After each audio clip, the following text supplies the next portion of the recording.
Year of the Mecha has proven time and time again that you can find games in which you control giant robots or robots of any kind, regardless of platform, including consoles that have as few games like the Nintendo 64.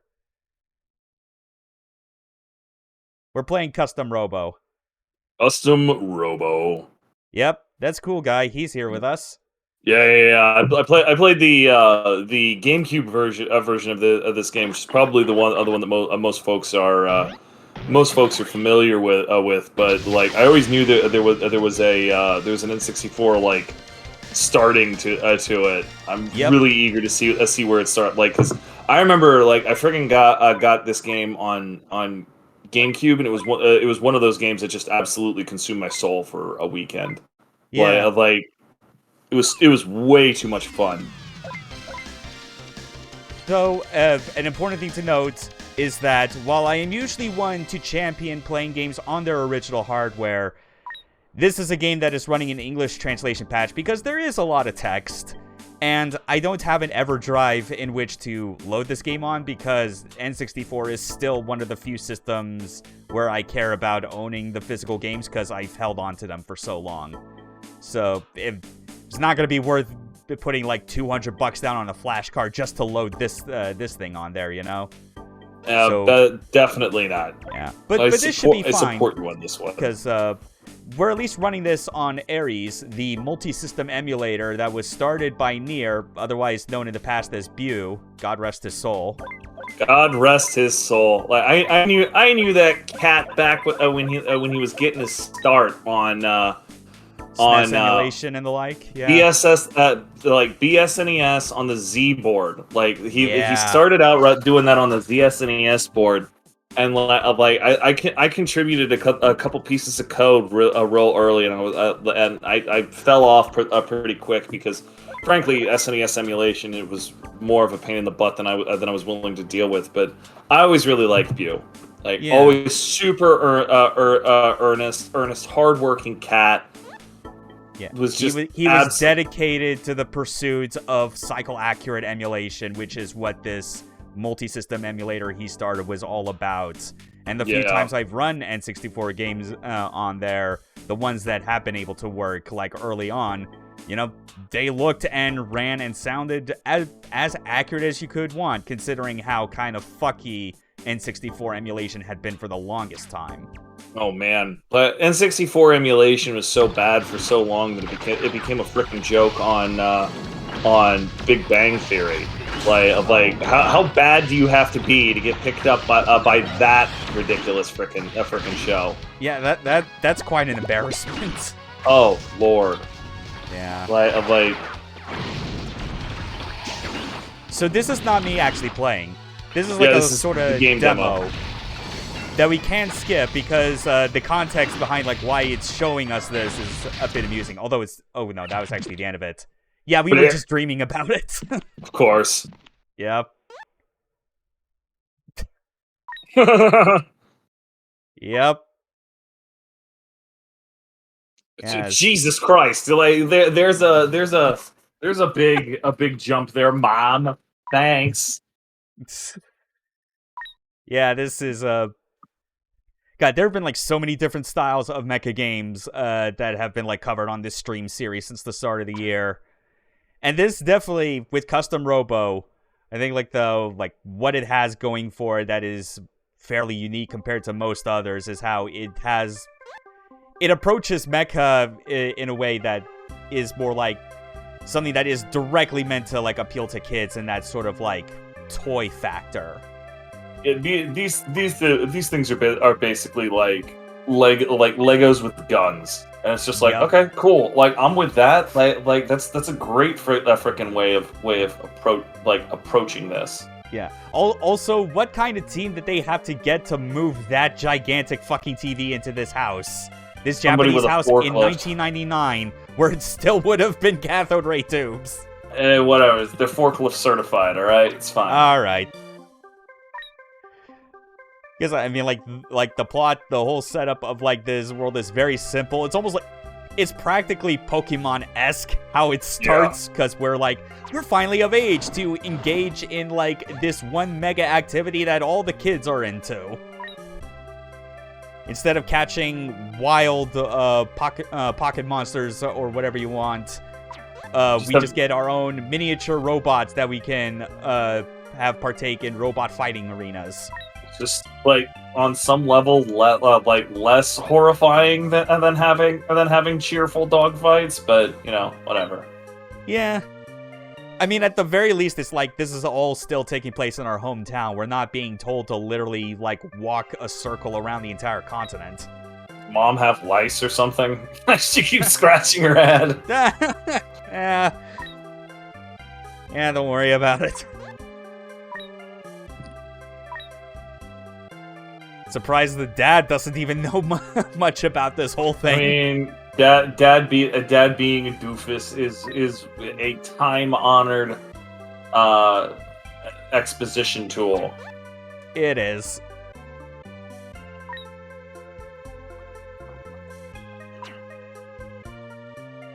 And there's our cousin. Oh my lord! There's big eyes, small mouth, and then there's whatever's going on here. I'm pretty sure those are meant to be glasses. But it does make them look pretty ginormous. Yeah, the pupils in there kind of ruins that effect.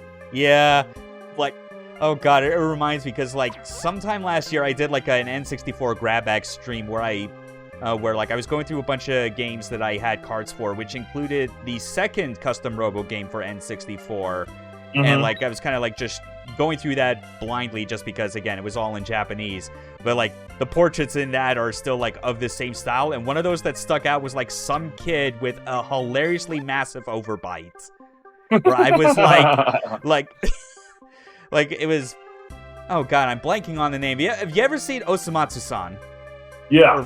Yeah, you remember, Oh, yeah, it was Iyami. It was who did Iyami have to fuck in order to have that kid come out? Fantastic. That's what I thought. It's same overbite, same, two middle teeth, buck teeth, sticking out. It was Dear exact, God. almost.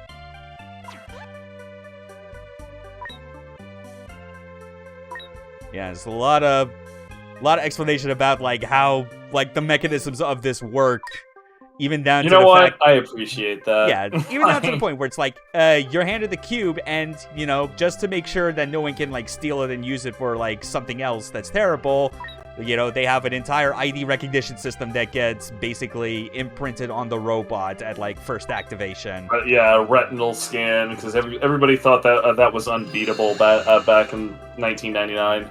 Yeah. Yeah, just the quaint, hopeful ideas we had about the future. Yeah, it's all just ones and zeros. Just give it something that crams that into the sensor, and it's fine. And there we go. Oh, that Our robots are partner for life. All right, fantastic. I had to presume that this is all taking place during a summer vacation, like the entire month of August. It'd be real fucking hilarious if it was we're just we get special permission to not have to go to class as often because Custom Robo is that big of a deal. It's that important, okay? It's that important. I believe it. Okay. I mean, apparently it's not unusual for preteens to take a year or two sabbatical to go on a Pokemon adventure in Ash's world. So Well, especially when Ash is the rare 10-year-old with 25 years of experience. Oh my god.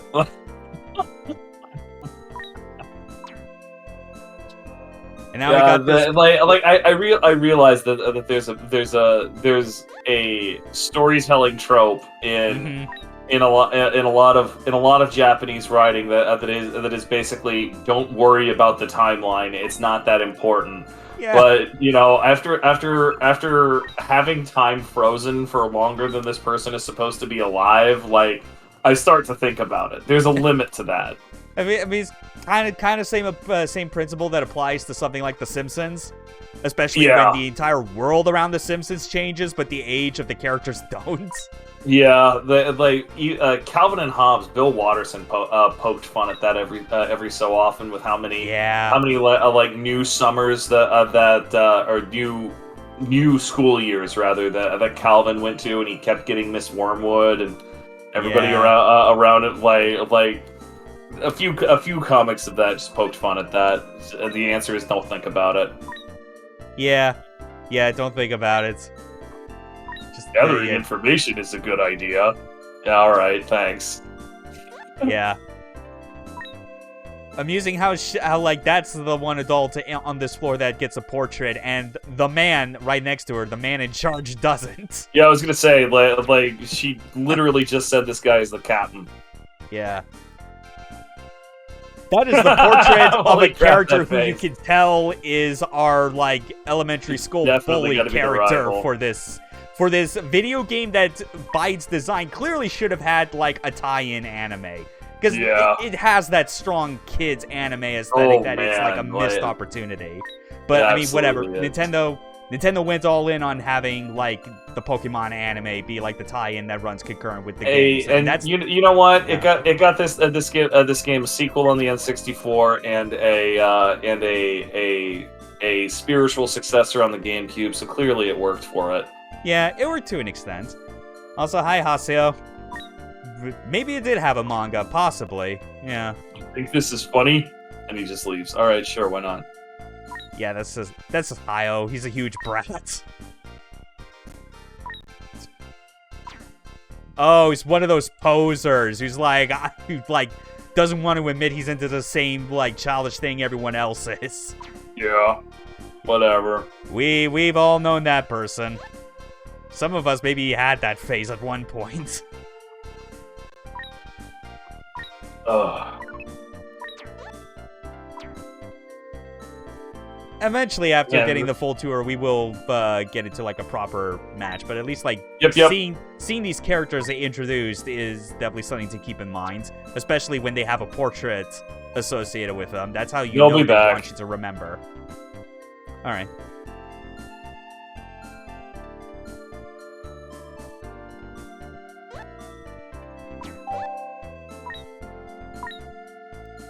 Yep, and now we're going through like the kind of the rundown on how the controls in the actual game will work, which are very simple and intuitive, to say the least.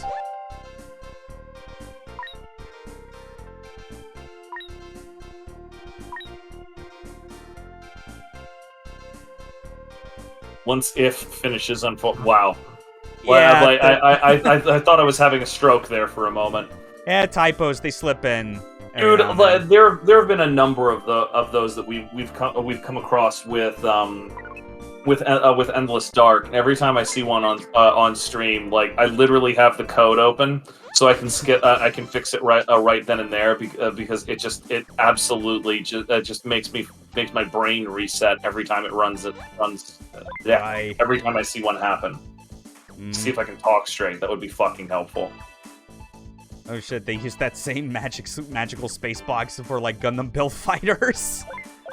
Oh yeah, there you go. That's actually like another anime that comes to mind when you think about it in the context of like an anime that's more geared for like kids and highlighting the toy aspect of the hobby. Yeah, dude. Even there's plenty of shows that were just made to sell toys, even if Yeah. even if they ended up handling much bigger scopes too. Like it still amazes me every time I introduce somebody else to like Gao Gaigar. Mm-hmm. That you know that entire anime was conceived and executed to sell toys, and Yup. it's just like. Really, like they are getting super nerdy about like the aspects of actually supporting a giant super robot, and like this is all to sell toys. All right, sure, we'll do that.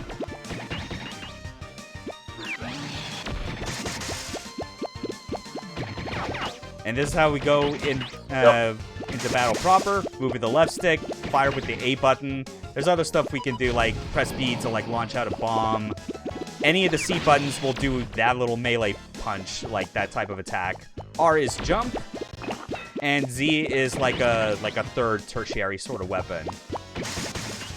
But how fights usually go is that, you know, you shoot at them, and the best situation you want is like to hit them with strong enough attacks that they get knocked down, because that means they have less opportunities to actually hit you in return. And the other thing to note is that they only get the rebirth invincibility after they get back up. So if you can manage to start doing some juggles, you can do a frightening amount of damage before they get a chance to recover. That was one of the big things in the GameCube version that I just absolutely abused to beat the game. There was a drill there was a drill weapon that made it super easy to juggle a boy.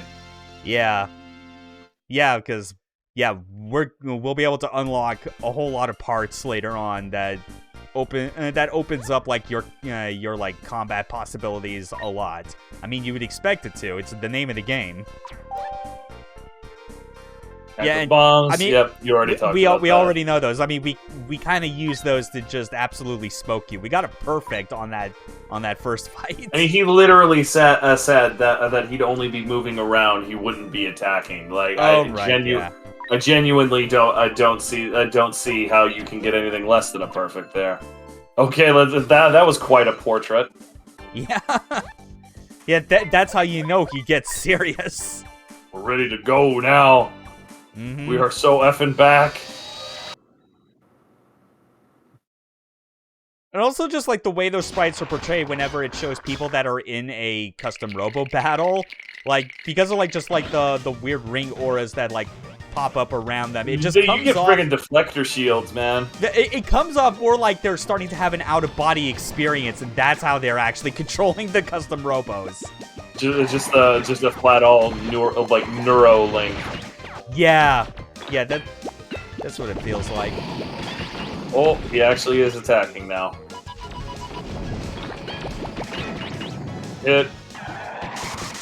Kind of cool of him to like run an absolute zero poise build against you here. Yeah.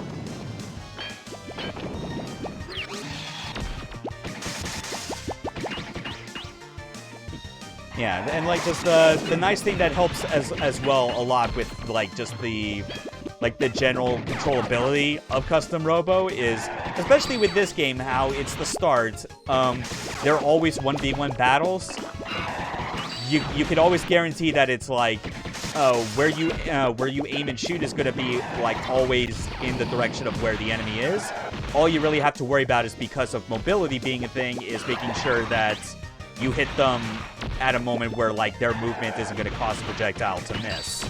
Yeah, you only have like the targeting in this game is actually quite good. Yeah. So you a little bit like the way the Batman Arkham games ended up working out. Really, your primary defensive consideration is controlling the distance. Like you control the distance. You control the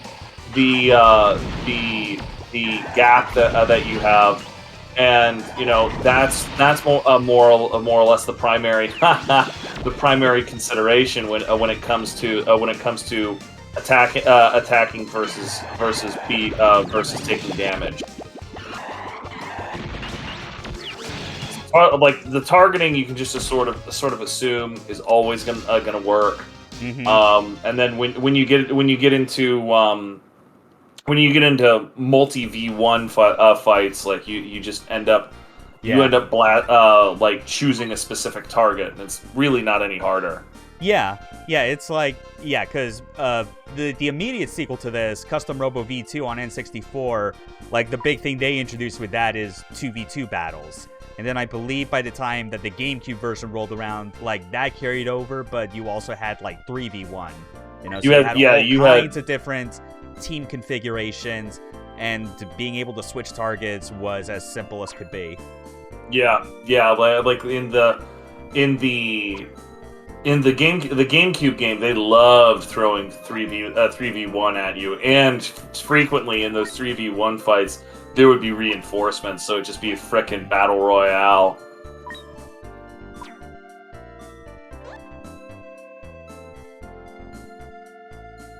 Yeah, I mean, yeah, when it's literally compacted down to the size of a cube, that is like a convenient thing to have, like, to hold on to at all times. Sure, they're just rolling dice. Oh, excuse me. Yeah, even with the way that fights always start, getting shot out of the cannon bots. You know, like, that is a very interesting way to, like, kind of dynamically, like, give each player either an advantage or disadvantage that isn't too, like, it doesn't end up, like, determining the pace of the game right out the gate. It's just a matter of, you know, it's a nice way of just, like, balancing things out, especially if you are paired up against someone who might be, like, very good at the game, for instance.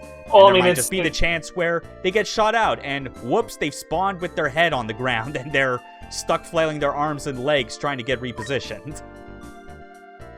It goes directly to just controlling the gap. Like even from the first moment of the game, like you have some sort of mechanism to allow you to control the gap. Yep. Legs up is very bad. Your head will get stuck in the ground. Yeah. Yeah.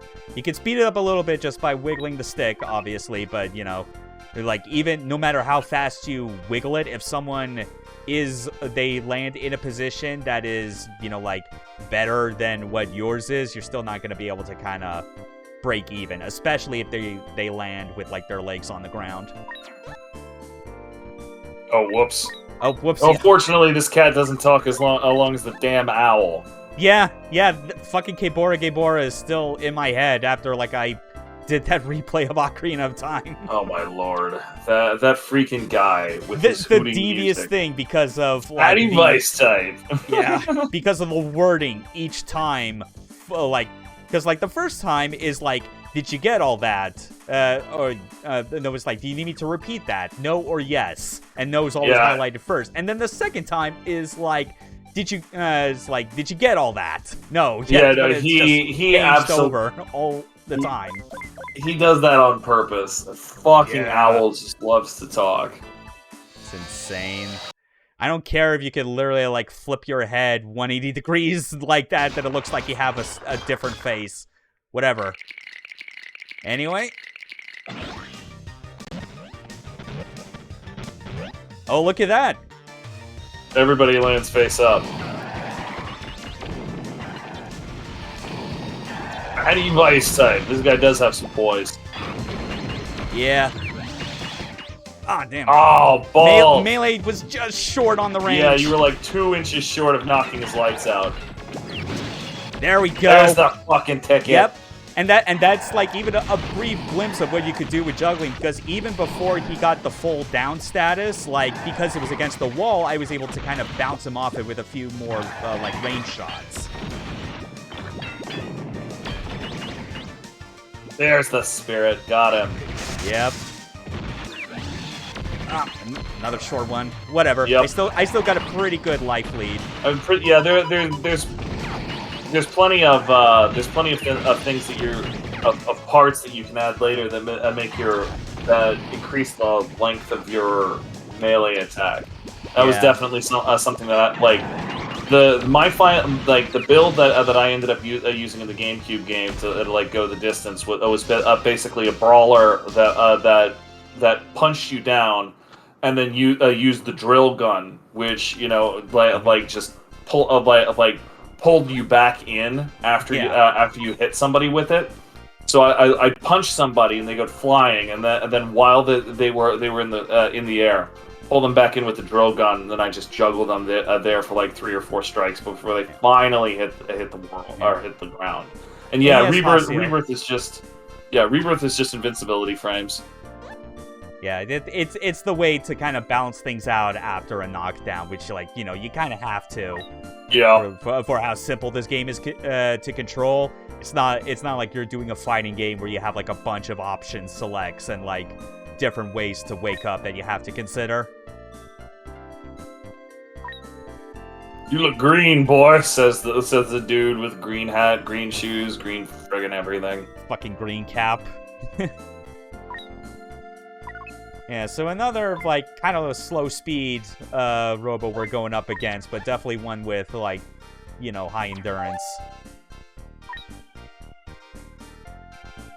And yeah, that's another thing that I've been doing with that particular the jump, is that like double tapping is how you get like those quick dashes, which dashing, that's always fun to do with a robo. A slow robot named after a German fighter plane. Is he actually named Messerschmitt or some shit? I wasn't paying attention. I mean, we can. I'll see it here in a moment. Yeah, we could definitely. Yeah. Oh, yep, Schmidt. Yeah, Schmidt. okay. Yeah, that's true. Commander, boy. Also, holy like this. I gotta say, I fucking love that design already. Yeah, the ponytail like top knot thing going on there is that's a lot. There's a lot going on. The face with more that. than anything just makes me think of Master Asia. Yeah. Yeah, Master Asia with like a robot ninja. Yeah, mustache and we'll keep fighting. There's the right term for it. Yeah, that's a good one. Just gotta clear out like the rest of like the fights that we have to do on this floor, and should eventually get to mess around with like the customization proper. And okay. Shut up. You're fine. Yeah.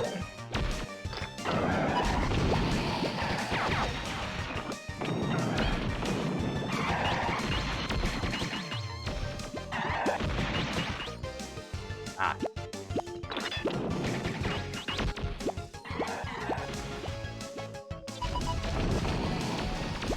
Oh, that was a good one. Yeah. So one man, thing, you are really getting bit by the melee range. Like, yeah, just next to like 10%, you would just be stomping these fools. There we go. Yeah. So an important thing to note as well, like when it comes to like movement in this, is like obviously you have like that dash, like when you double tap the jump button. But as you can see right now, like I am just running around full sprint. Like the way movement works is like when you're like, when you stop for whatever reason, either you let go of the stick or an attack hits you that inflicts stun. When you start moving, you notice that there is like some severe like slow acceleration to start. Right. Yeah. This game has a huge amount of emphasis placed on momentum, which is something that did not change as the series evolved. That was also one of the big things in the GameCube version was that they made a very real distinction between like airspeed and ground speed, and a lot of the enemy AIs in the game, like they would have really good ground speed, and then they would put you on a pretty complicated arena or terrain, and part of the way you could get the better of those enemies was to force them into the air. Wow, that is a face. What is wrong with your face, boy? Look at this lawn gnome looking motherfucker. Holy crap. Yeah, no thanks. Maybe another time. Weiss move. Yeah, whatever, man. Like, dude, David the gnome called. He's wondering why you ain't been home for dinner. Noam Chomsky's got your number.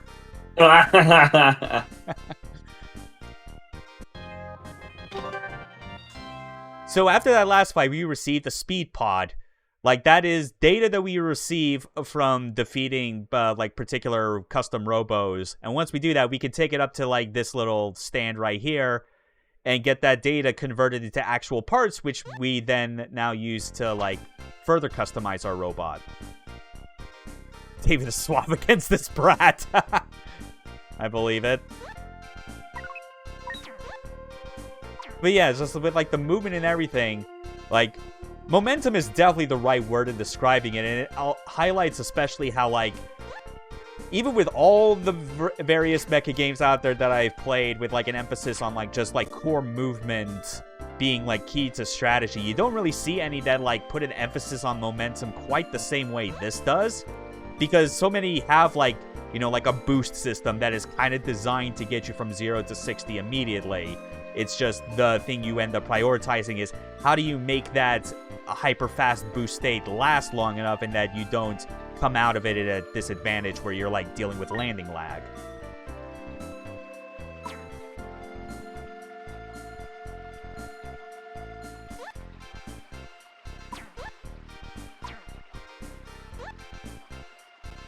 I have tasted defeat. Yeah, all right.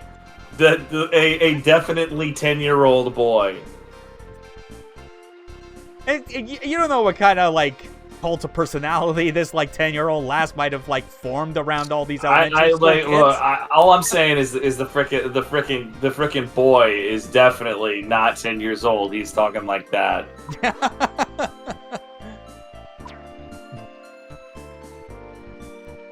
And he's embarrassed. Whatever. Like you'd lose to a boy, huh? Yeah, whatever. What if I were to tell you that was gonna change today? Chini Boo. This is a very well-mannered boy, apparently. That is a name. Yeah, don't ask me why Ark was somehow given as like my legal given name. Just don't ask, please. My parents are weird.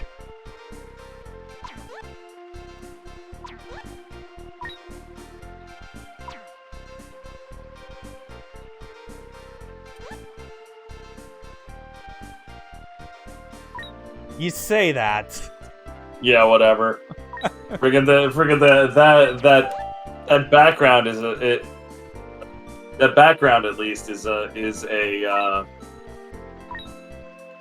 something else. Like I was sitting here just groping for a term, like how weird that was, but defied my command of the English language.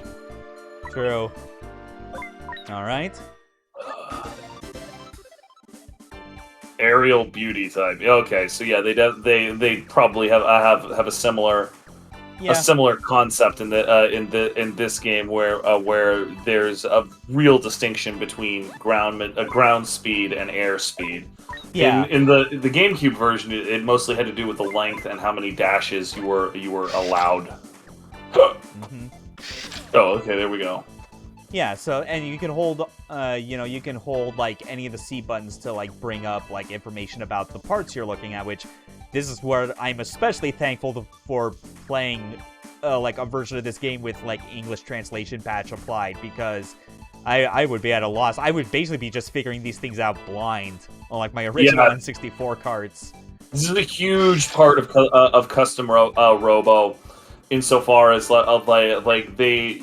One of the things that you'll notice that they make a point of is how it pushes the target away, right? Yeah. Which is absolutely massive because, like I said, everything is about controlling the gap, and one of the ways you control the gap is controlling what gap your opponent gives you when they fly away, which is exactly why like the build that I was talking about earlier with the drills is so important. It's one of the few things that pulled somebody in, kept you close, kept the enemy close to me, and the way I was building it was I was a brawler. I was comfortable up close. Yeah. Yeah, just like that is like the best thing you would want out of, a game like this where it has like such a, like a very clear aesthetic meant for young players, where just because like that's the intended audience, it doesn't like forego any sense of depth, It has thought and other like strategies that can be like had from like its systems. It's just the biggest thing is that it ends up being more tactile depth rather than anything else. Like, yeah, there's a lot of reading in this, but as Ark was implying, like you don't necessarily need to read everything. You play it enough, and you're gonna figure it out just because the behaviors are so consistent.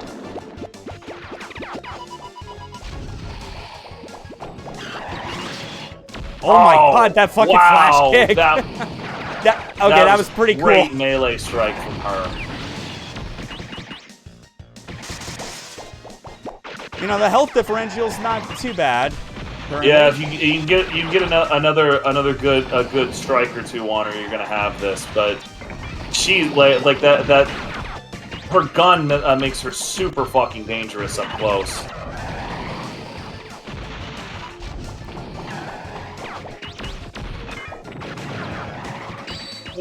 There we go, just barely. Yeah. Yeah, that chick had a way better gun than yours, and her melee absolutely suited her gun choice. Like that Yeah. that was a much more optimized robot than the first couple of training ones. Then it's a good thing that we just got the data for that fucking gun. Yeah, no, that's a really good gun. Yeah. I remember using something very similar in the GameCube version for a long time. Mm-hmm. Your robot doing the John Travolta every time you win. Yep. Yeah, that's true. Come here, Chip. There's my boy. It is nice and pretty quaint to have like a game where it is like it's its core concept is it has this like comfortable like mundane quality to it because it's like you're not doing anything with these robots that is like leading into like some sort of plot to like save the world or like uncover like a huge conspiracy. Like just like the core idea, at least like in this game. I don't know like how different it got with like the GameCube version. I just know the aesthetic got like way more futuristic-y. But like just the idea where it's just kids like having fun playing with Custom Robo and like customize your robot and try to be the best player in town. Yeah, the GameCube one got very Team Rockety. You know, like your opponent was somebody doing like bad criminal thing. I'm gonna be honest, I don't really remember it because even at the time I was playing and I was just sort of like, I don't really care what these villains are doing. I just want to shoot more robots. Yeah. just let me shoot more robots. Mega Man Battle Network until ovens start to go up in flames. And the Mega Man Battle Network universe is a fucking horrific dystopia, and I will not insane. hear Also, you fucking see like the news that came out about like physical copies of that collection selling out in Japan and like getting over 1 million. Dear God. Like I did not realize that there was like even that many people that had like a huge fervor for that particular Mega Man series. Apparently, it happens, and like I don't know. I enjoyed my time with a couple of Battle Network games, but I definitely don't feel the need to revisit it anytime soon. Yeah, it's just like when my grandpa was your age, BB guns were popular toys. Being shot with it didn't really hurt, motherfucker. What are you talking about, kid? Huge doubt on that. Crazy survival game. Oh. Shooting each other with paintball guns. Yeah. Okay. You keep thinking that, Mr. Man. In short, men have always enjoyed playing around. Wow. That's it. Jesus Christ. That was some dialogue. Look, when it's a game like this that is ultimately made for kids and you're translating it, sometimes the material given to you can only do so much with it. Yeah, that's a lot. I don't think we've got time on the stream to unpack everything that happened there. Definitely not. Oh, I'm terribly busy right now. Like that dude looks like he's terribly busy trying to take a giant shit. He looks terribly busy trying to gloat about how he is so important because his dad is ultra rich.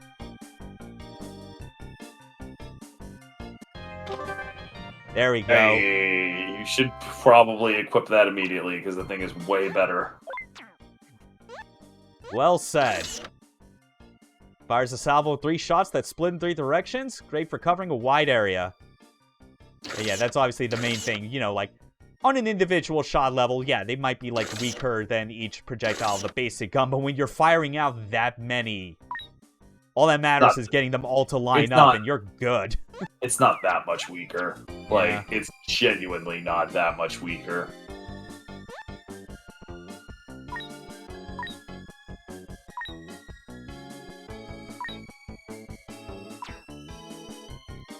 All right. Dudament. Yeah, the Holosseum. That's a good fucking name. So, excuse me, my suspenders are giving me a wedgie. Clearly, with the fucking this kid again. dumb rich kid I'm just gonna drink my tea. Yeah. Also, Hayo is being a shit again. It's not like Custom Robo's people are paying attention to him again for reasons that we still can't figure out. It's not like Custom Robo's all that complicated a game. Oh god, yeah. Like, exactly this type of fucking argument.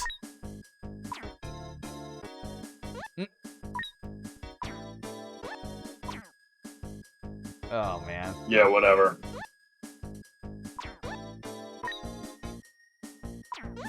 Yes, we did. Did we? All right. Yeah, it was during the moment where like we first got to the center and like our cousin needed to do some stuff, so he was like, "I'll be back in a minute. Just talk to people." And then like that girl Yuri that I talked to, who's like, I stopped paying attention because it was clear we weren't about to shoot robots. Yeah. We'll definitely be getting back to it soon enough, but. I'll just be straight up and down about how I'm handling this. Yeah. Yeah, but at least there's like a goal to work towards, and that is like this girl's brother is like the ultimate champion of Custom Robo, so that's who we got our eyes on in order to surpass. Okay. Gotta work our way up through all these different tournaments.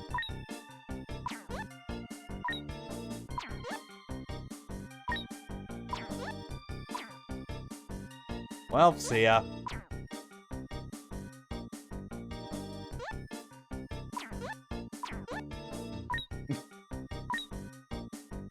These kids are masochists. Let's do this then.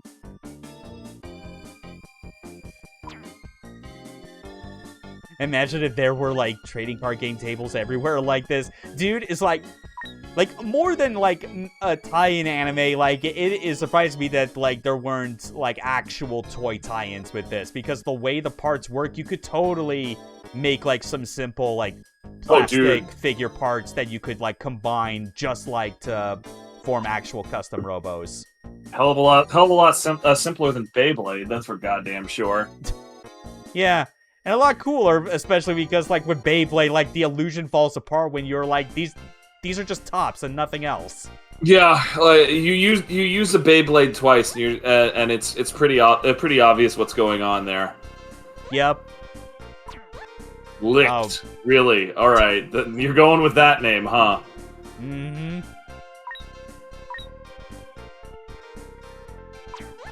Neither do your suspenders, fuckwad.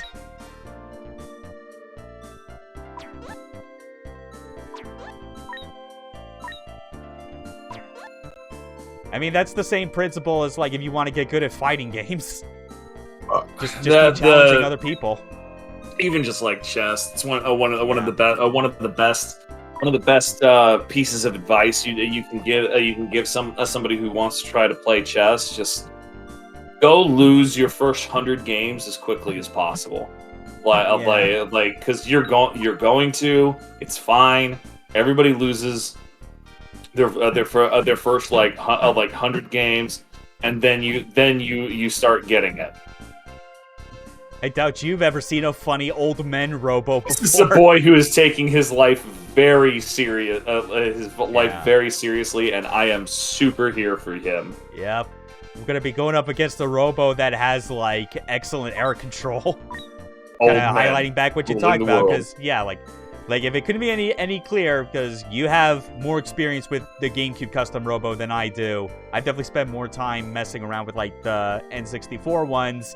Like, the core concepts have stayed largely the same across all of them. It's just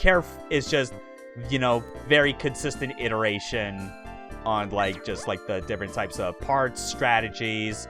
Like, the biggest changes obviously have always been like increasing the player counts and like what sort of like team setups you can get going.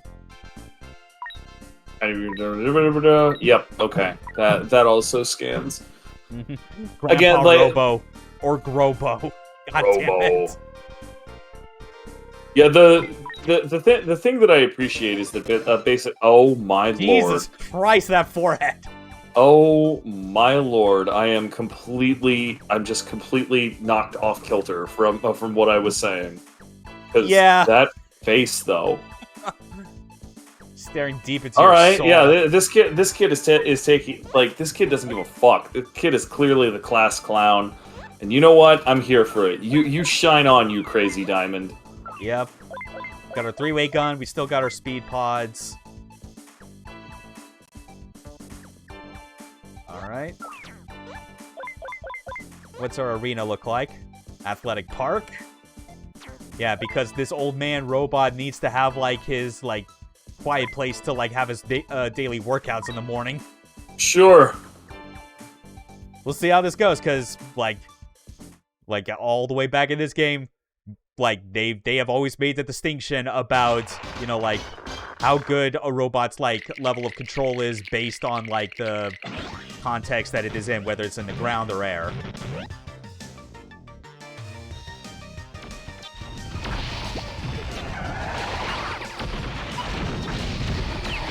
There we go.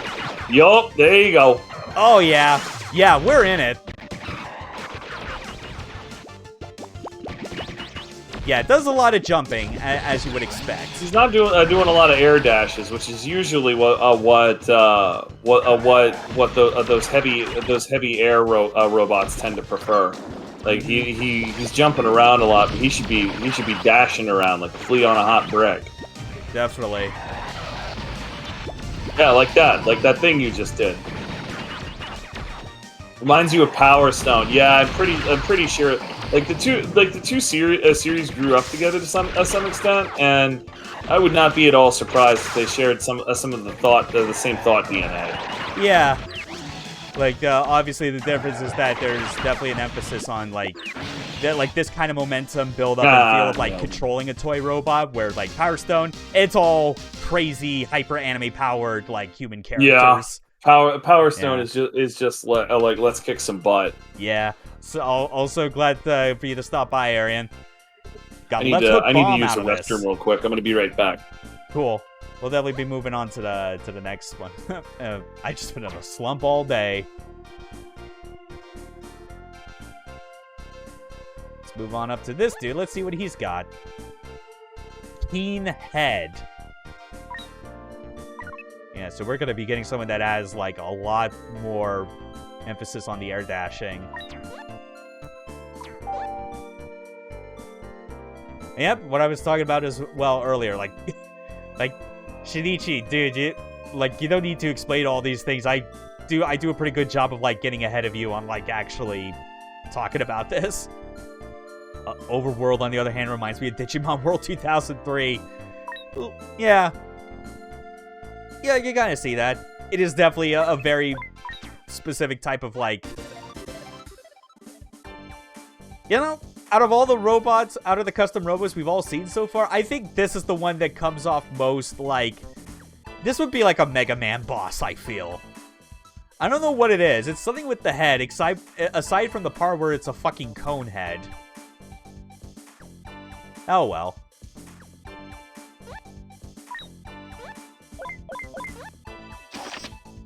Oh wait, that's right, because oh well. I'll probably get like another part of as data from this.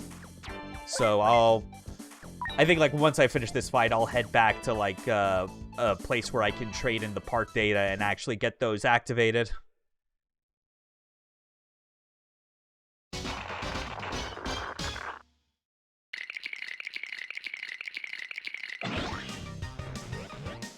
And game orientation.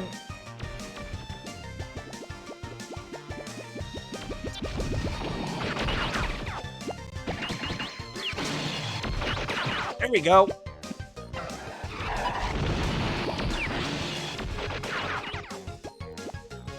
Yeah, what you got?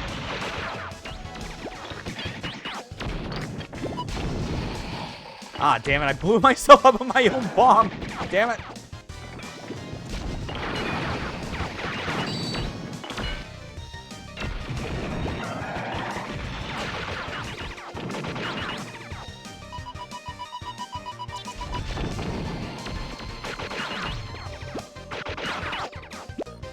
God, I fucking love this this three-way gun.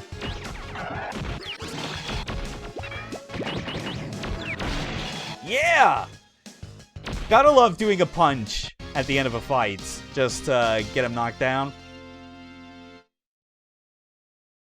Oh, I just missed one. Sad. Yeah. Whatever. Yeah, it was it was like another weird ninja-looking enemy that does a lot more air dashing than the funny old man one. Ah. But we do have like a couple of like extra like part data already. I could continue, but I'm going to head back over to like the main center to the Robo station. The faint pod, if I remember the GameCube version, was actually kind of interesting. We'll take a look at that then. But we got also left hook bomb. Yeah, left hook bomb was very... Yeah, hang on. Right.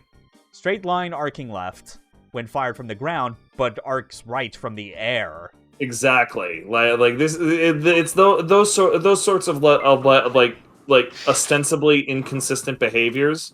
Mm-hmm.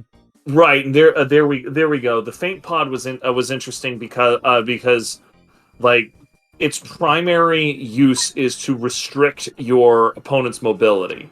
Yeah. Right. There are a lot of pods that are just like it does damage and it blows you up. The faint pod is just like, yeah, this thing isn't going to do a whole lot of damage. Like, matter of fact, most of the time it's going to miss just because of the way it works. Yeah. But like it will force your opponent to react, which is frequently what you want. So this girl told us like her main weakness for her Robo is that it is very susceptible to getting knocked down by pretty much anything. Zero poise. Yep. Yep, that's true. We already knew that. We can like kind of redirect like where the bomb goes by holding the button and then moving the stick. One thing I've definitely always been like kind of bad with and need to get in better habit of is like when launching the pods is how it's like, because I'm always trying to like move in different directions, like when you hit the button to fire the pod, like it always fires out first in the direction that you're moving, like not in the direction of where your where your target is. So like that's kind of like why every time I've been using like the speed pods or even just like the regular default pod, it was always like going off in a direction that was different from where I was expecting. And yeah, that's a pretty cute Robo. She wasn't wrong about that. Little sprinter, all right. Yeah. The shorts on it are an interesting choice. Like, she's gonna be a speedy one, that's for sure. Yeah, and all of these are the all these arenas are the athletic park. Shorts are easy to wear. They are.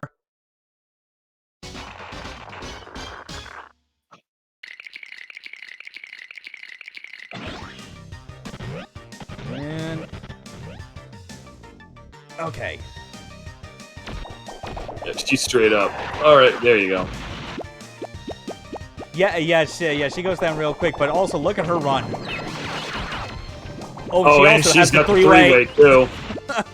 Yeah, you're gonna need to keep her on the back foot.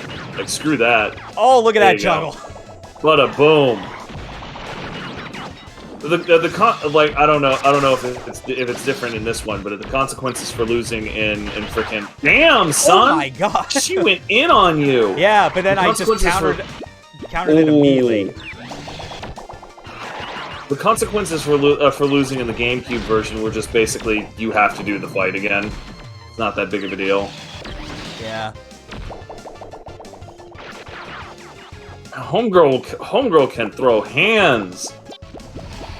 Yeah, she's quite speedy to say the least. Well, and just like the way she chained a number of those melees up,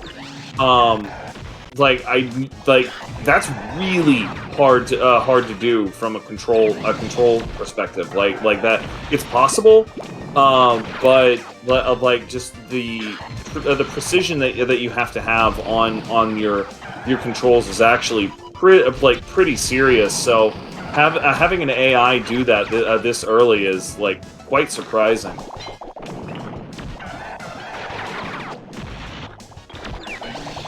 Oh, missed that. Yep.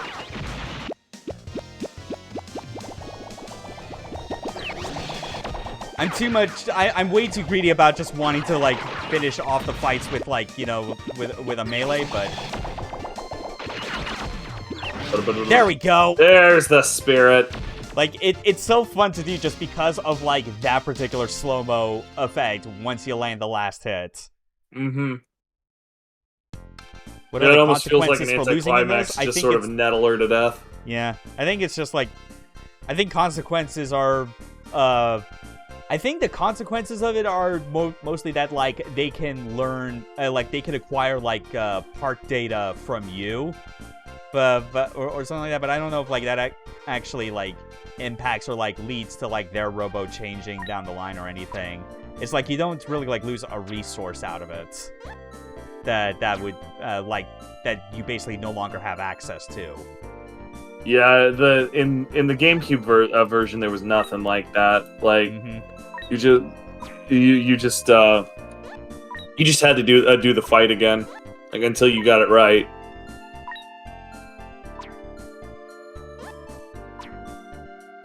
Fucking asshole.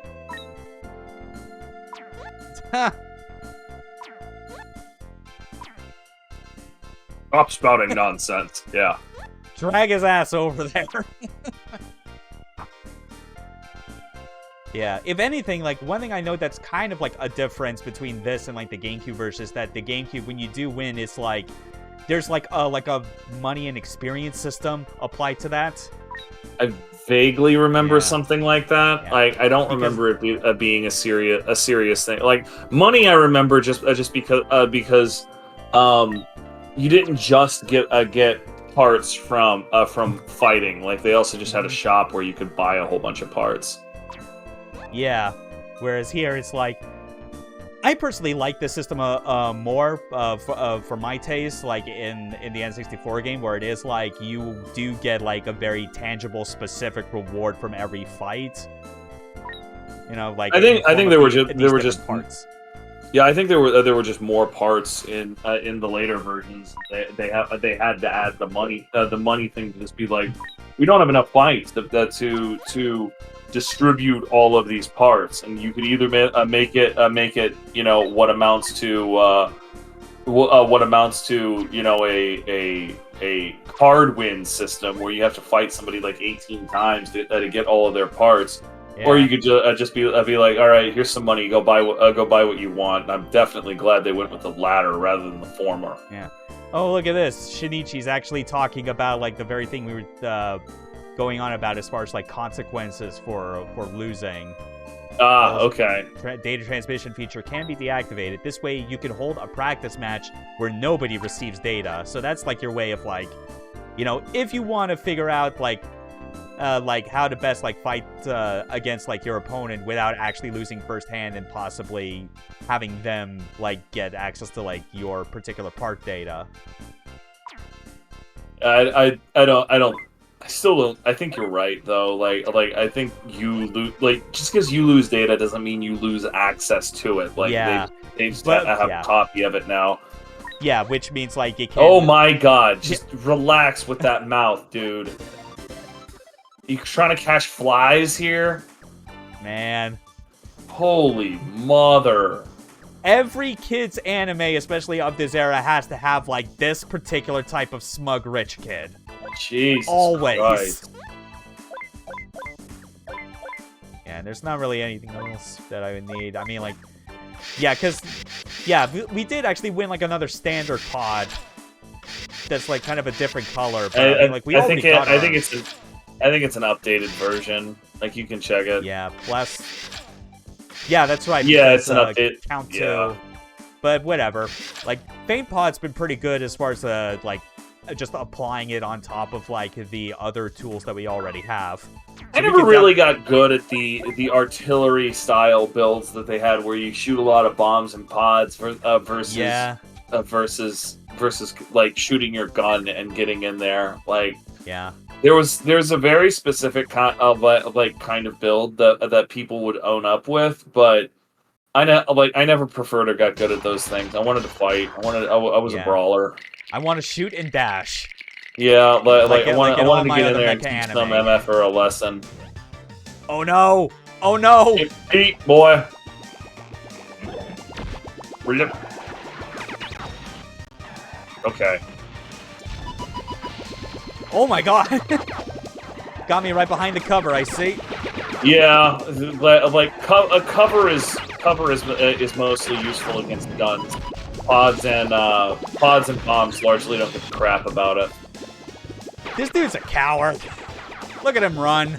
Yeah, he's clearly supposed to be one of those artillery types I was just talking about, and they're really hard to use. I always found them very frustrating. Mm-hmm.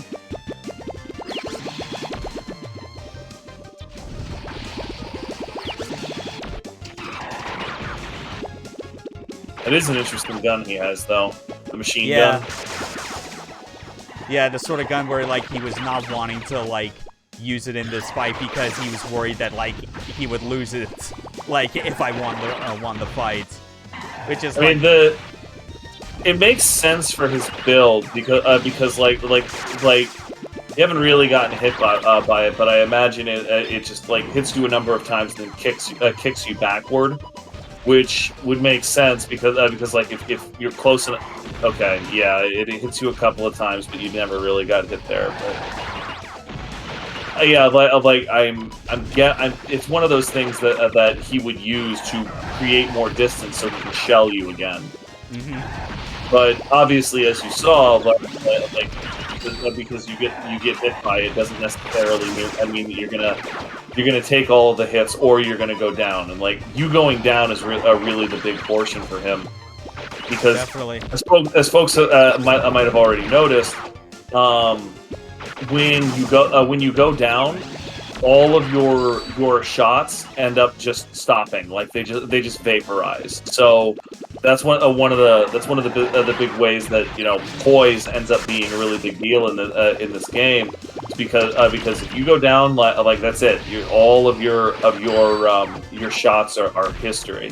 Mm-hmm. And you took a full burst there, and even then it didn't really kick you back. Yeah. So like full burst followed by a left hook bomb, but I still had a strong health lead. Snort. Yeah, all right. He just wants to get out of there. He doesn't want to think about this anymore. Give away his trump card. Well, yeah. So yeah, like that like the particular data transfer rule was disabled for this fight, so we didn't. It wasn't that like after finally getting a look at how it really worked in the middle of that fight, it really wasn't that good of a part yet. Anyway, like probably gonna end up overall preferring the three-way. Definitely. Also, oh god, I can't unsee that now. Haseo, that kid, he looks like an Oompa Loompa from the front. Oof.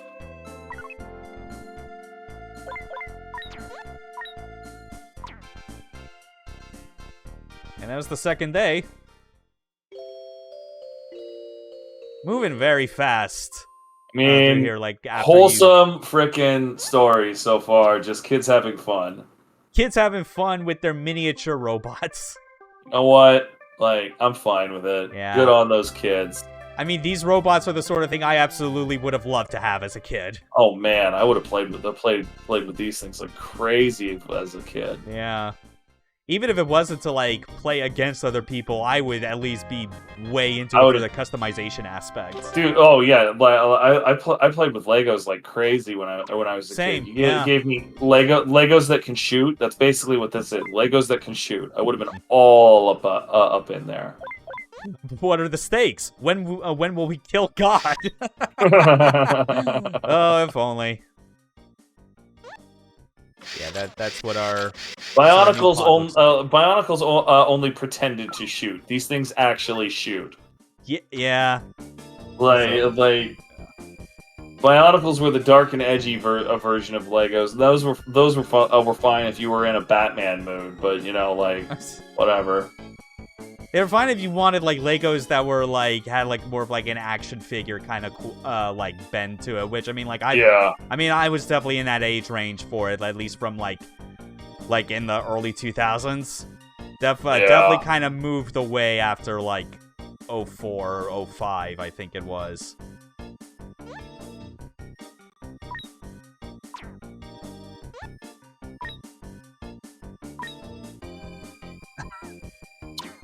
Wow. Sure, why not? Dude is really, really anxious to prove just anything. Just stop. He's clearly got a bad home life or something.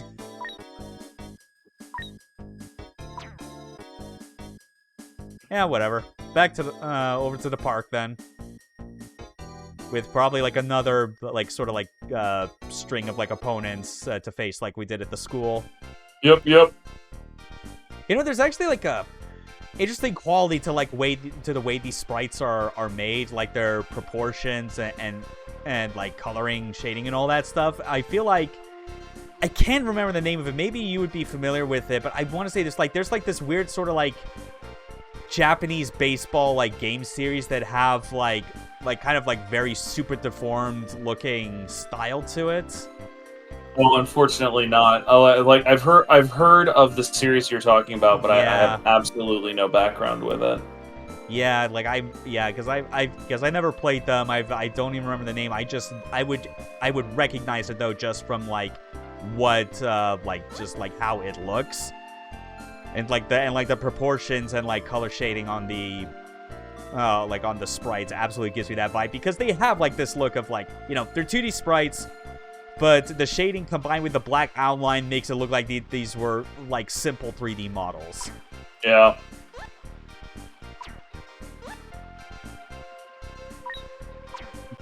Oh boy. Yeah, alright, whatever, dude. 300 battles. Yeah, that's a bit much. I mean, like, at least one of the other ones said it.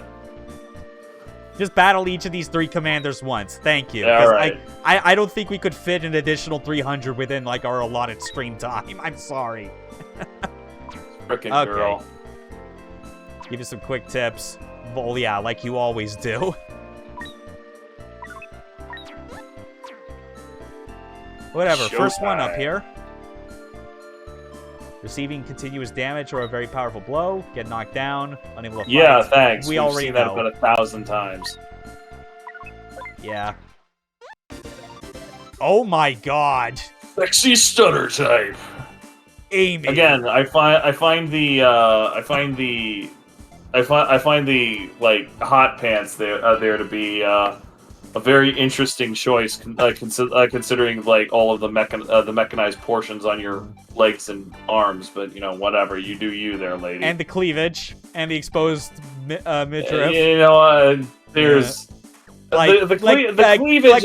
A kid who's fucking Robo that they lend you to.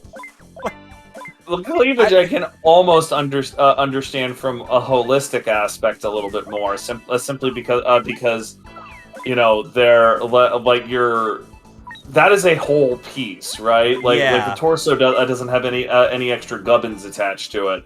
The arms and legs definitely do. So it's just like, all right, you know, you're gonna go halfway on this and hope that I don't notice. I guess, whatever.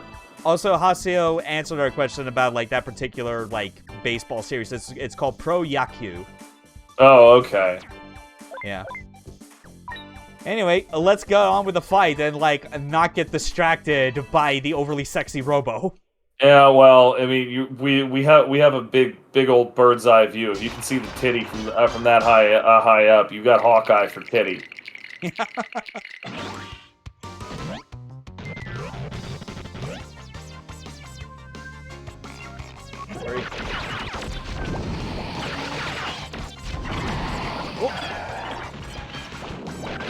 Yo, homegirl's got some poise.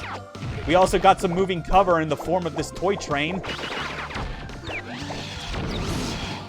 Oh my god. You got counterpunched. Fucking sent me flying.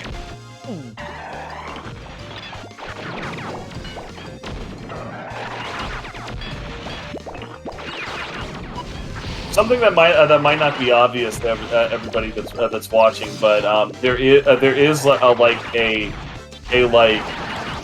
third of a second recovery period with when you land from a jump. So like there was that one moment right there where Ark came down right next to his opponent and had just clipped her with a shot. It's just like follow up, hit melee. Yeah. You absolutely cannot. Like you can do nothing for like a third of a second after you land, which was more than enough time for the AI to just be like, okay, cool, I'm gone later. I do like how the finishing punch basically sent her Robo flying directly onto the empty train car that was on there. So it's like, I just think of it as like, get your ass out of here, let the train take you home. Yeah, you're getting packed up like you're an Amazon package. Yep.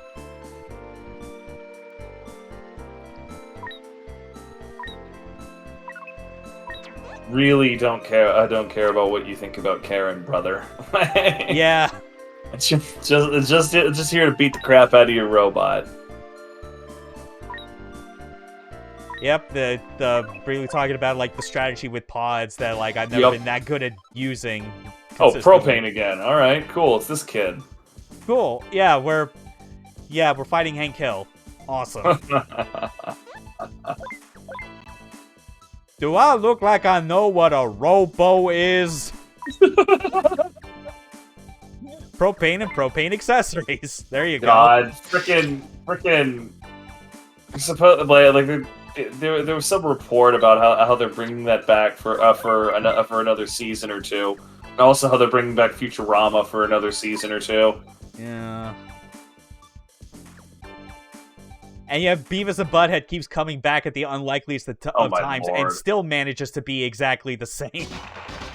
I mean, which is probably for the best with how that series operates. Very simple premise, and that that premise was Beavis and Butthead are completely fucking moronic, and everybody around them tolerates it.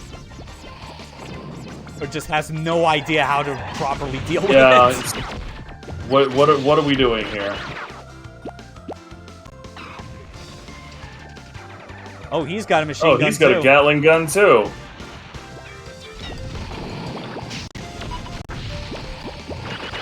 Oh yeah, that's like a big like skull-shaped bomb that he's got. He got a chemical weapon basically. Hangs around there for a little bit, controlling the space. Yep, gotta again like that's excuse me. That's exactly the sort of weapon that artillery bots tend to like, simply because they can lock you down to some extent with their area controlling pods. They can follow up with a bomb that's just way more likely to blow you up. Definitely. Yeah, very easy to get the melee hits on him. Not very good speed, but hey, look at that! Yeah. And we got like another speed pod out of it. I'm on a roll right now. Like, I don't even need to go to like the parts generator just yet. Nah, you're good. Yeah, whatever, dude. If she made that fucking deal with you, she knew for a fact you were gonna lose. Yeah, it just means you're an idiot, kid. No, I know how to use the environment. Dicky. Alright. It's a little raider. At least it's not M. Dicky. All of a sudden we're doing hard time. Whatever, time to take down another robo around the train track.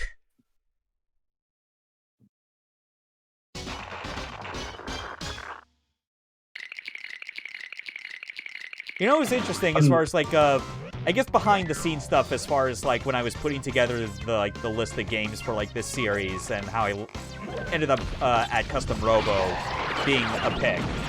You know, like there's actually like Custom Robo technically isn't like the only game series on N64 that is Mecha. There's actually and no, I'm not referring to like the Goemon games because that's a Mega segment. As much as I love Impact. Impact is great, but yeah, it doesn't make Goemon a Mecha game. Yeah, but like things that I had been like considering at the time was there was by Hudson Soft a mecha game, like a for real one on the N64 called Last Legion UX. Huh, where, I don't think I ever heard about that one. I'd only ever briefly played it years and years ago when I downloaded a ROM for it on the internet. It was like playing on like older N64 emulators at the time. And the way that it played, it was basically, you know, one-on-one kind of robot fighting game. It basically felt like Hudson doing their own take like on a virtual on type game, you know. So it was behind the back, had a lock-on system that wasn't like, you know, it's not like this where the lock-on is persistent all the time. You have to like still do some amount of like acquiring your targets. And I had considered doing that because it's like, on the one hand, I'd not really played that game as much as any of like the Custom Robo games on N64. But by the same token, I was like, you know, this game got an English translation patch, and there's already enough games on the list where it's like they're already following very closely in Virtual On shoes that it was probably, I think, especially as I'm going through this, talking with you about it, and like the sort of more nuanced strategies that like a game like this has, it's absolutely the right choice to show this off. Because it has its own niche compared to most other mecha games. And the reason why I feel like Custom Robo ended up having a really good set of dynamics like that is because ultimately the game boils back to a very, very simple premise. You have a Lego robot that shoots. And and the primary thing that you do, the thing that separates a good player from a bad player, the good player controls their distance and their gap very well. That's it. Like, that is it. That is 100% the end of it. And you know, like you have that very simple premise that you can always go back to, but you know, it's a flexible enough premise that you can build on it, and they did that extremely well. So now we're gonna teach this persistent little bully a lesson. There's fucking mouths in this game, though. Yeah. Like there is shouting, and then it's whatever the hell we're doing there. Like that. That's just opening up like a lamprey eel. So we're fighting not Domon Pashu. We're fighting the sun. Yeah, shining fighter type. All right, whatever. I can tell already just by like the sound of that this dude's gonna be like even more aggro about like melee than even I am. So yeah, just keep distance, and I'm pretty sure this dude's just gonna be an absolute joke. Half Domon, half Rain. A little bit. God, G Gundam is so good.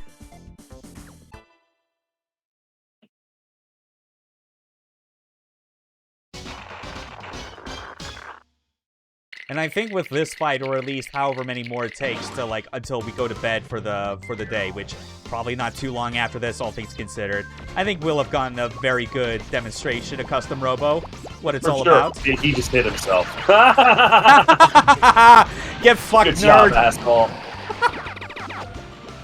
I like that the crates, if your bullets hit them, they actually do react. It's a nice little touch. Ooh.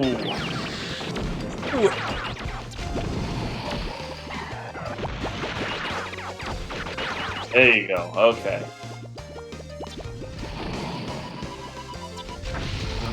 Okay.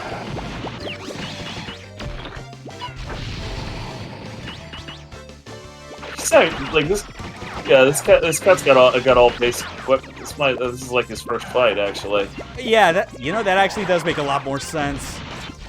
This is exactly the same gear you were using at your first fight. Mm-hmm. Yep. Okay. It took me a minute to confirm that, but now I'm confident about it. He's getting very aggressive, though he still blows himself up with his own bombs. He's got 3 health, and he's up in your face when you're invincible. Like that was a rather large tactical error. Mm-hmm. Very, very reflective of his character. Granted, I had under 100 health points left, but that's just because I was so, you know me. I am way too greedy. You had to finish it the correct way. You had to finish it the correct way. Oh my god, dude! Close your damn mouth. Yeah, fucking whine about it. Holy mother of God. Yeah, Karen pointing out what I noticed during the fight. Yeah.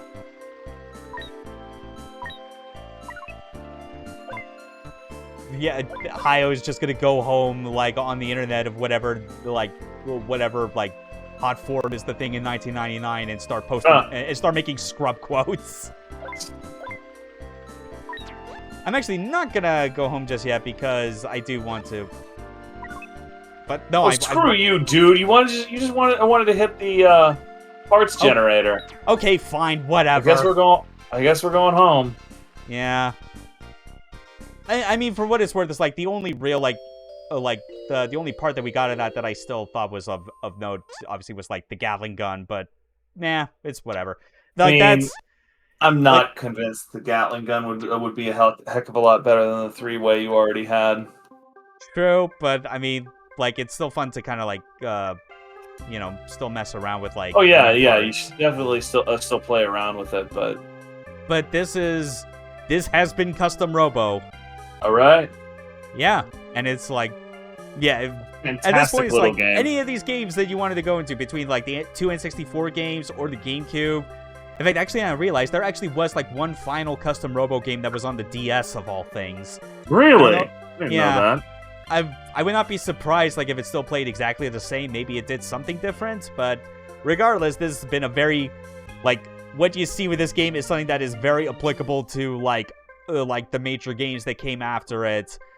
Is a very iterative series because it understands how strong its core concept is and that it doesn't need to like really add anything that like turns it into a gimmick, The most they added of substance, as mentioned before, was increasing the player count from 2 to 4 with different team dynamics, and those still end up factoring into like the same strategies you have to deal with anyway in terms of mobility and controlling space. Yep. Like that was always the core design conceit, and a simple conceit like that ends up becoming one of the best things you can do when designing a game, simply because like one of the quickest things that you can do to ruin your game is to mix concepts too much, so your players don't understand like what exactly is going on and why. So if you have a central conceit that you can always go back to, things will always have some sort of unifying ideal that will make things just inherently make sense. Yeah, and I especially find it interesting how it's like, the major stuff it has added.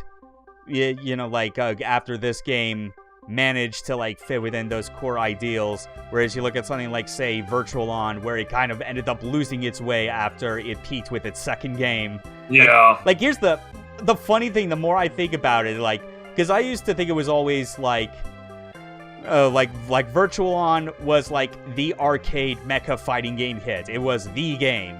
And then kind of like in the wake of that was basically the Gundam Versus games, because it actually succeeded at the thing that the Virtual On games tried to focus on for a while it wasn't good at, which was it tried to turn it into like a 2v2 game. And now I just think about how like Custom Robo basically went from 1v1 to 2v2, but also could afford 3v3 and still made like the target acquisition make sense with that and didn't really compromise on the things that like worked with like its weapons and core mechanics. So that basically makes two game series where it's like, yeah, no, you can make like a fighting robot game where there is more than just 1v1, and it doesn't kind of turn into a clusterfuck where you have to balance things incorrectly just in order to justify the increased player count. Yeah, like, and at least in Custom Robo's case, again, they did it because they were able to do it because they kept hold of the basic idea of controlling the gap and controlling space. You had to control multiple gaps at one time, but like the targeting was never an issue because they realized from the start aiming was not part of the gameplay in Custom Robo. It's not. It's not. It's just like it's exactly like how in something like friggin' Final Fantasy 14 or whatever. One of the bold things they did was they were just like, hey, aggro management, one of those things that has been a huge deal in every MMO ever. It's not part of our game. We don't fucking care about it. So they gave all of the tanks this tank stance thing, and they just generate a crap ton of aggro now, and it's not a problem. It's just not a part of their game, and it's okay because they have a vision of what is. Custom Robo, it's just like it's about controlling the gap. It's not about aiming. So they just said, okay, to add a 3v3, the only thing we need to do is add an easy way to switch your target. Beyond that, you're still moving exactly the way you always were. Like, doesn't matter. It's definitely one of those things where like so many like developers could like take note from the fact that it's like anything, like not just for games like this, any game where it feels like there is like a shooting component to it, whereas like one of your core main attacks is the firing of a projectile. Could stand to be like, not every game that has something that you fire, be it like a gun or or like abstract projectile or whatever the hell, doesn't necessarily need to be like manually aimed with like a crosshair or something. There are always games out there, especially on the mecha side, that are proof of like the value of like good lock-on systems, because when you take that out of the equation, like removing something that seems so like taken for granted as the ability to manually aim doesn't immediately make for a worse game. You just have to learn to design the rest of your game to make up for the fact that since players no longer need to put their sort of like mental processing power behind managing that idea, they can focus on making you get more proficient with the other things that it still has. I mean, for fuck's sake, I've been playing light gun shooters. I've been on a kick again with those for like the past week or two. I mean, those games are all about being on rails. You don't need to worry about movement. So guess what? They could put enemies and objects and all things in different positions that are designed to highlight the fact that you are needing to focus so much more on precision aiming than you get out of even most first-person shooters. Right. So it's all about leveraging the simplicity you have to really bring out the depth that it's capable of. Anyway, dude, as always, I appreciate you bringing me on here. I am gonna go find me some lunch, I think. Appreciate you. I'll let you know sometime later today with like I guess about like the list as far as like if there's like a spot for a game next month that you might be up for. I do know who's going to be on for next week, though. We're going to be covering Techromancer. Nephilim Blackburn's going to be back for that, so enjoy some super robot fighting goodness with that one. Ooh, yeah. Yeah, but thanks again. I was glad to have you on board, especially with like your knowledge of like the series and even making up for, like some of like my kind of basic surface knowledge, as it were, because I played both N64 games, but never really stuck around to beat them. I just liked how the systems felt. I 100%ed the GameCube game back in the day. I just totally lost my life to that game for a few days. Yeah. It wasn't that terribly long of a game, but it didn't need to be. Stuck around for a real good length. I would recommend it to anybody to this day. Definitely. Yeah. I mean, like I got an SD card loaded onto my GameCube as is with a bunch of backups. That's definitely on there. That'll be something to take a look at, especially after messing around with these N64 versions so much. But you have a good rest. You have a good rest of your day, cool guy. Same for everyone else out there in the chat. I don't think I'll have like any like solo streams planned for like the coming week. Just kind of wanting a brief little break. So pretty much expect Techromancer to be the next thing you see on here a week from now. Take care. All right, take care now. Game over.